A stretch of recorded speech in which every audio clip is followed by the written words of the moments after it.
नमस्ते। मॉम्स मम्मा one more story में फिर से आप सबका स्वागत है एक नई और दिलचस्प कहानी के साथ। तो आइए सुनते हैं। आज की कहानी का टाइटल है नन्ही परी और जादुई कमल। एक बार की बात है। प्राचीन समय में ब्रह्मस्थल नामक एक राज्य हुआ करता था। उसके राजा सुदर्शन एवं रानी शोभा बहुत बुद्धिमान और दयालु थे, परंतु उनकी कोई संतान न होने के कारण वह दुखी रहते थे। दोनों जगह जगह घूमकर दान पुण्य करते रहते थे कि शायद उनके अच्छे कर्मों के फलस्वरूप उन्हें किसी दिन संतान प्राप्ति हो जाए। एक दिन घूमते हुए वह राज्य से काफी दूर जंगल की तरफ बढ़ गए। रास्ते में रानी को प्यास लगी। थोड़ी देर ढूंढने पर उन्हें एक तालाब मिला। उसका जल बहुत निर्मल था। उसमें कई सारे कमल खिले हुए थे। राजा रानी ने पानी पीकर अपनी प्यास बुझाई और जैसे ही वह उठने लगे, तभी एक बहुत सुंदर खुशबूदार कमल का फूल उनकी तरफ बढ़कर किनारे आ गया। यह किसी जादू की तरह था। उस जादुई कमल ने राजा रानी को मोह लिया। रानी शोभा ने कहा, राजन, जरूर इस फूल में कोई खास बात है। इसकी सुंदरता और खुशबू अनोखी है। हम इसे अपने साथ महल ले चलते हैं। शाम को वे जादुई कमल के साथ महल लौट आए। रानी ने उसे अपने कमरे में एक पानी के बड़े बर्तन में सजाकर रख दिया।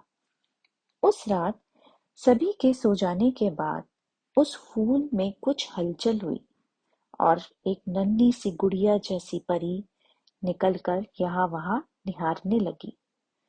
उसके लिए इतने बड़े और सुंदर महल में आना बिल्कुल एक नई दुनिया देखने जैसा था। खुशी के मारे वह उड़ उड़ कर सब देखने लगी और खिड़की से बाहर निकल गई।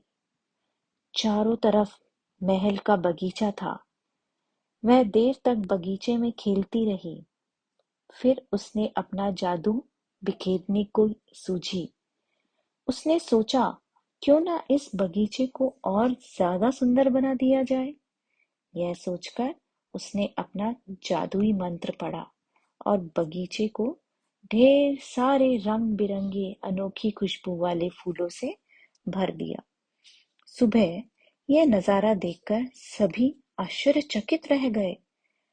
बुद्धिमान रानी तुरंत समझ गई कि यह उसी जादुई कमल का कमाल है। फिर अगली रात रानी ने जादुई कमल के बर्तन को एक बड़े पिंजरे में रख दिया और चुपकर देखने लगी कि रात में क्या होने वाला है। रात को जैसे ही नन्ही परी फूल में से निकली, वह पिंजरा देखकर मायूस हो गई और चुपचाप बैठ गई। उसे देख रानी को बहुत दया आई।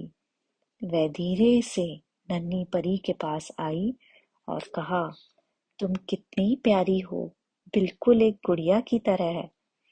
तुम दुखी मत हो, हम तुम्हें कैद में नहीं रखेंगे, बल्कि आज से तुम हमारी बेटी बनकर रहोगी, हमारे राज्य की राजकुमारी।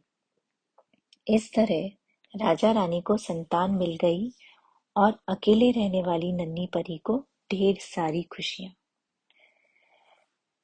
इस कहानी से हमें यह शिक्षा मिलती है कि अच्छे कर्मों का फल हमेशा अच्छा ही होता है। आशा करती हूँ आप सबको ये कहानी सुनने में बहुत मजा आया होगा। ऐसी ही दिलचस्प कहानी के लिए जुड़े रही है मॉम्स के साथ और हमें सब्सक्राइब कीजिए। जल्दी मिलेंगे एक नई कहानी के साथ। तब तक के लिए धन्यवाद।